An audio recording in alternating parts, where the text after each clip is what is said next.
आप सभी को।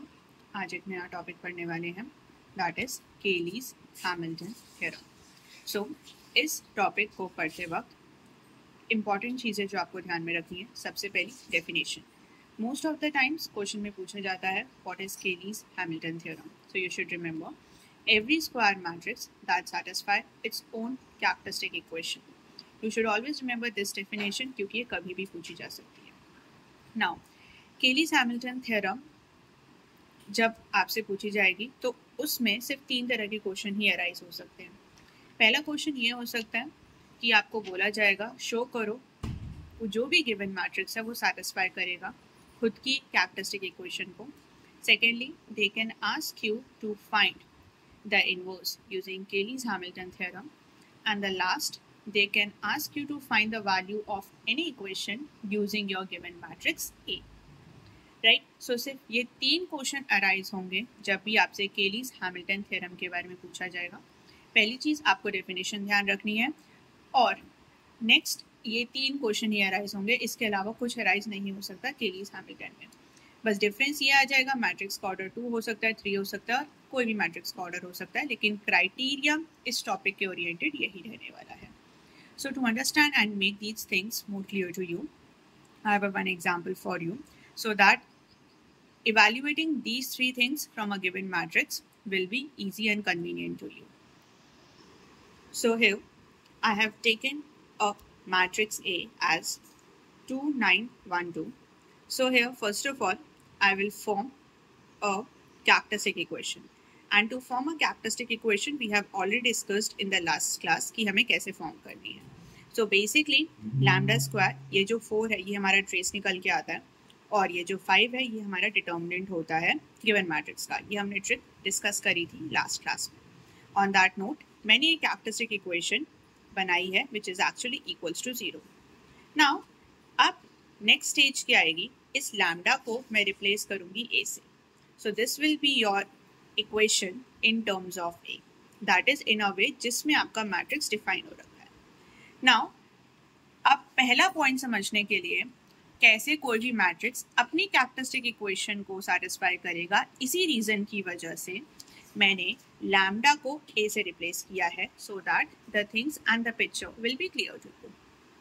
अब अगर ये मैं ए से रिप्लेस नहीं करती तो आप ये नहीं समझ पाते कि यहाँ पर ए स्क्वायर क्यों आएगा, क्योंकि अगर ये सिर्फ लैम्डा रहता तो आप कैसे लैम्डा का स्क्वायर करते। लैम्डा का तो आपके पास यहाँ पे कुछ है ही नहीं matrix, that's why I have replaced my lambda by A, because मेरा मैट्रिक्स ए की टर्म्स में ही डिफाइन है, करेक्ट। नाउ अब ये शो करने के लिए ये गिवन मैट्रिक्स अपनी कैरेक्टरिस्टिक इक्वेशन को सेटिस्फाई करेगा, उसके लिए हम क्या करने वाले हैं, जो भी चीज़ पूछी हुई है अकॉर्डिंगली वो चीज़ इस इक्वेशन में on the left hand side substitute कर देंगे, so that we can get the things equal to the right hand side. So हमसे पूछा गया है ए स्क्वायर निकालेंगे with the help of a given matrix, A substitute कर देंगे, और फिर इसको देखते हैं कि हमारा ये राइट हैंड साइड के बराबर आता है या नहीं आता है।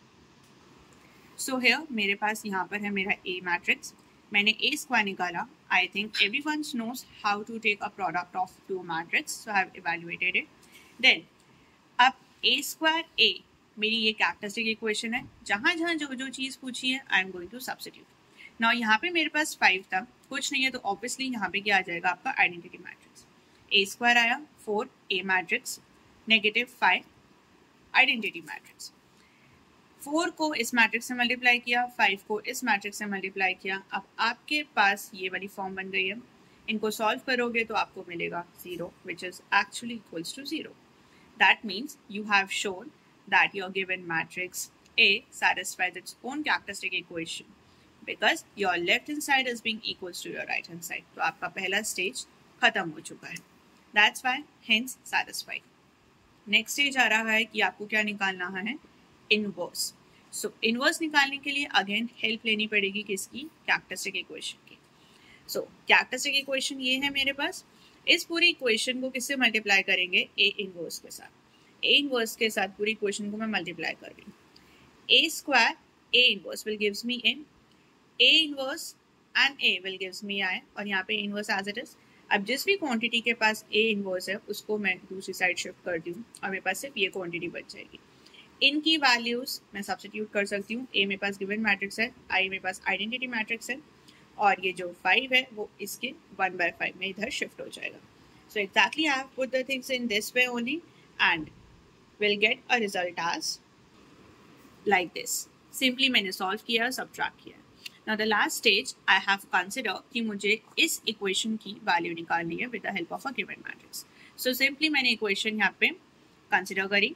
अब मैं इस इक्वेशन में से अगर इतना पार्ट लेती हूँ तो अगर मैं यहाँ से a कॉमन ले लूँ तो मेरे पास ये कुछ बचेगा ऐसा, और ये चीज़ कैरेक्टरिस्टिक इक्वेशन है मेरी, इसकी जगह मैं 0 सब्स्टिट्यूट कर सकती हूँ and this part will be as it is. Any matrix is multiplied to 0 will be 0 only. That means 9i will be left, which is actually nothing but 9. So ये 3 criteria से आप सॉल्यूशन निकाल सकते हो और इसके अलावा कोई क्वेश्चन आपसे पूछा नहीं जाएगा इस टॉपिक के विद। अब आपने एक चीज़ नोटिस करी होगी कि केलीस हैमिल्टन के लिए भी हमें क्या आना चाहिए, कैरेक्टरिस्टिक इक्वेशन फॉर्म करना आना चाहिए।